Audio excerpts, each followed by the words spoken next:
And then if you could take us through the last, I don't know, 500 to 800 meters, where you were, and, you know, 2 stages in a row for this kid, and he seems like he can do everything.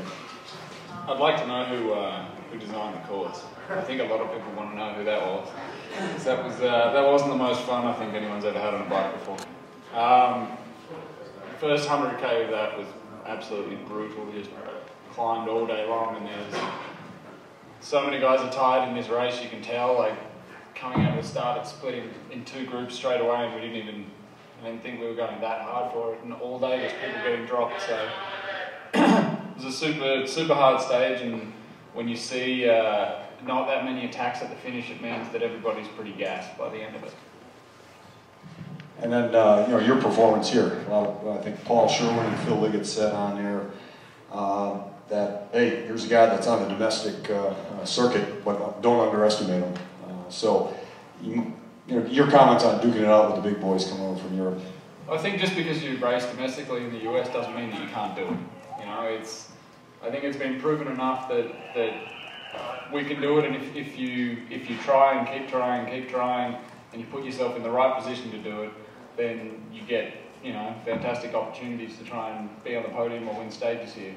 You know, our sponsors put in a lot of money, a lot less than the Pro Tour guys, but it doesn't mean that we don't care any less. And this being basically on the world stage of bike racing these days, it's you know, the most important thing by far for us. So, you know, to be able to get up there again, not quite in first place again, is fantastic for UnitedHealthcare, and I think it bodes really well for the state of racing in the United States as well. Pretty lucky to have such a fantastic teammate to go and kill himself for 20 k's off the front when you're pretty much not going to make it to the finish line.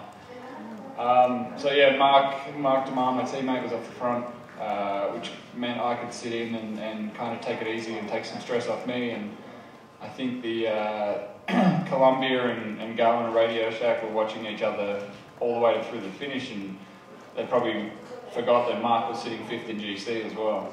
So they figured that out a little bit later and had to chase him down, but gave me a perfect run in.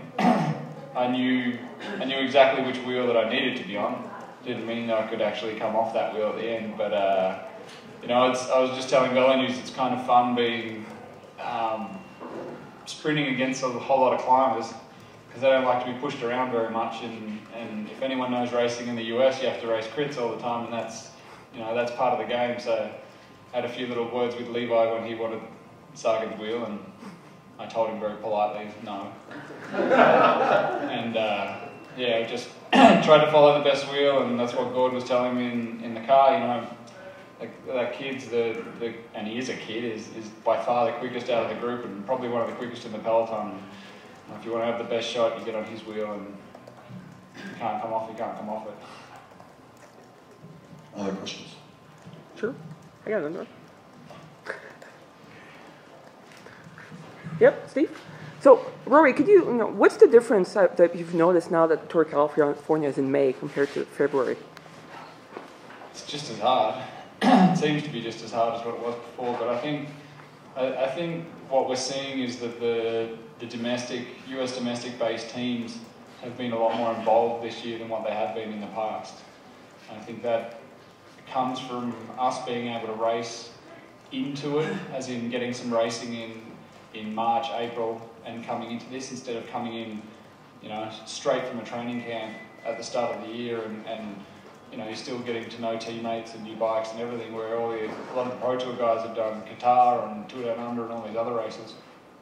I think when you look at the group that we had at the finish, there was a good, you know, I think there was 5, maybe 6 domestic guys in there, and I don't think that's ever happened before.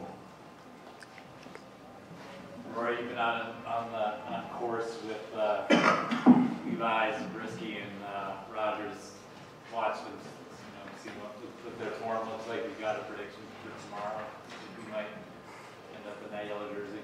I have no idea. It seems like on the road today that all of them think they can win, which is kind of funny, but it's good. You know, they've all got the confidence, and it didn't seem like any of them wanted to attack to get away really at all. So you know, they're all just waiting till tomorrow, and all of them think they can win. So, you know, maybe someone will come in between them and have a really good day. I have no idea who's going to win out of any of them, but I hope Michael does, because he's from the same town as me in Australia, so that'll help. So looking ahead to the time trial tomorrow, I mean, you've won just about all the time trials you've done this year, right? I mean, A couple. a couple of them. How close do you think the gaps will be amongst the guys who are in the top 5 right now? I don't know. On a time trial like tomorrow, 6-7 days into this tour, with how much hard racing's going on, where myself and the other guys were racing against definitely world-class time trialists. That's a lot different than racing in Redlands or racing in San Dimas time trial or something like that. But I really have no idea what's going to happen tomorrow. It all depends on, my legs are obviously going pretty well, so we'll see what happens with that. One final question for Rory, and then we'll... Rory, I don't know if you're still living in San Diego or how close you are to LA, but have you ridden the course? I haven't. I'm living back in Colorado now. Okay, so you haven't. But I don't think many people have seen the course. I'll have a look tomorrow morning, and it's going to feel the same no matter what it looks like. Okay, thank you.